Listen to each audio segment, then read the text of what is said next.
Alors, bienvenue, nous sommes toujours à la page 2 dans le système d'équations, dans le document des systèmes d'équations. On a créé notre système d'abord en fixant les inconnus et on a pu créer le système d'équations. En passant, il me manquait un petit symbole ici.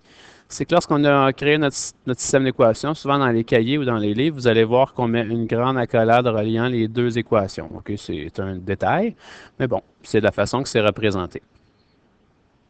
Alors maintenant, on est rendu à construire la table de valeurs. Vous voyez qu'il y a trois lignes, j'ai deux équations. Alors si vous faites le calcul, il y a des gens qui vont dire qu'il manque quelque chose.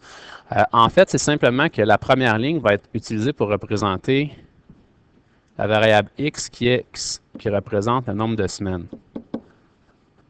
Tandis que la deuxième ligne va représenter le montant accumulé par Samuel. Alors, montant Sam. Et la troisième va représenter le montant accumulé par Antoine.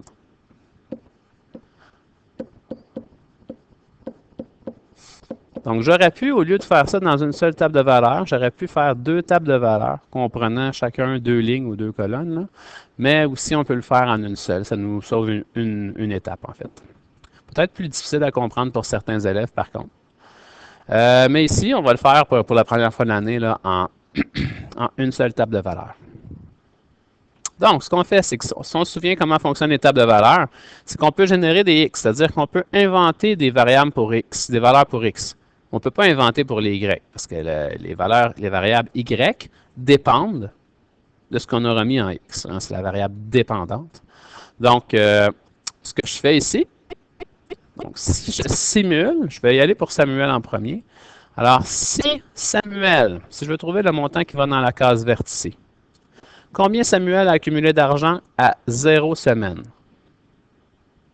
Donc, pour 0 semaine, je prends le chiffre 0. Je viens rentrer à sa place dans l'équation. 0 fois 20 me donne 0 et 0 plus 400 me donne 400. Alors, à 0 semaine, il a toujours son 400 $ de départ.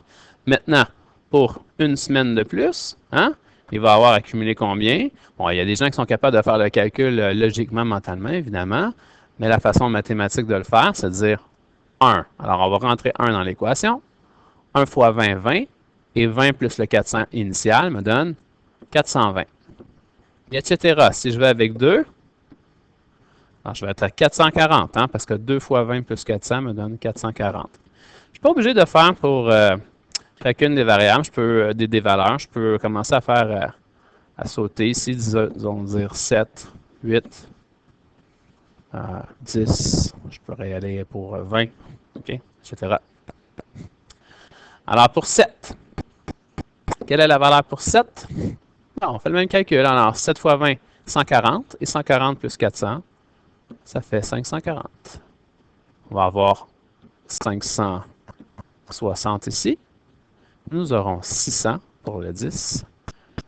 Et, faites attention, c'est pas parce qu'on passe de 10 à 20 qu'on va simplement doubler le 600. Hein. Ça ne fonctionne pas comme ça à cause de la valeur initiale dans le problème, du fait qu'il y a déjà un montant d'argent initialement dans son compte de banque. Alors, si je veux faire le calcul, je recommence pour 10. Je viens rentrer ça dans l'équation. 10 fois 20, ça fait 200. 200 plus 400 fait 600. Alors, je fais la même chose pour le 20. 20 fois 20 me donne 400. 400 et 400 ensemble me donne 800. Et je laisse la dernière colonne libre. Là, j'en aurai probablement pas de besoin. Je recommence pour trouver le montant de Antoine. Alors, de la même façon, initialement, lorsque le x vaut 0, alors je vais aller utiliser l'autre équation cette fois-ci, l'équation noire. Donc, 0 fois 30 me donne 0 et 0 plus 300 me donne 300. Initialement, il avait accumulé 300 $. C'était déjà marqué dans le texte. Après une semaine, il aura accumulé combien? Alors, je recommence, toujours dans l'équation noire. 1 fois 30, 30 plus 300, 330. Pour 2, 2 fois 30, 30. 2 fois 30, 60. Et 60 plus 300, 360, etc.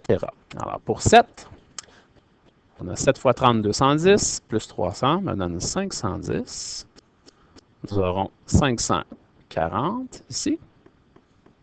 600. Et pour 20, Ben, 20 fois 30 me donne 600 et 600 plus 300 me donne 900. Voilà. Alors, j'ai une table de valeurs. Si on prend le temps de regarder ou d'observer la table de valeurs, est-ce que je suis en mesure seulement qu'avec cette table de valeurs-ci de répondre? Donc, la question, après combien de semaines vont-ils avoir le même montant? Alors, je suis capable, en regardant ma table de valeurs, de dire, si je compare les deux premiers ici, ils n'ont pas le même montant. Ils n'ont pas le même montant, toujours pas. Ça se rapproche par contre. Hein? L'écart est parti de 100 au début. On est rendu avec un écart de 30. On est rendu avec un écart de 20 entre les deux, ça se rapproche. Et là, ici, on trouve que les deux ont 600 $ d'accumulé. Alors, quelle est la réponse à la question? Après combien de semaines ont-ils accumulé le même montant? Mais c'est après 10 semaines. Ça, c'est la façon avec la table de valeurs de trouver notre réponse. Donc, il se peut que, après quelques-unes de mes simulations, je n'ai pas trouvé ma réponse. Moi ici, je l'ai trouvé, là, que c'était 10. Peut-être qu'il aurait fallu que je continue à inventer d'autres chiffres dans un autre problème. À dire, OK, non, je ne l'ai pas, donc je mets 50 ou je mets 70 et je continue afin de trouver ma réponse. Le moment où les deux ont accumulé le même montant. Représente la situation à l'aide du graphique. Donc, ce que je vais faire, le graphique, je vais le faire sur une autre capsule. Ça sera réservé simplement à la démonstration graphique. Je vous remercie beaucoup. Bonne journée.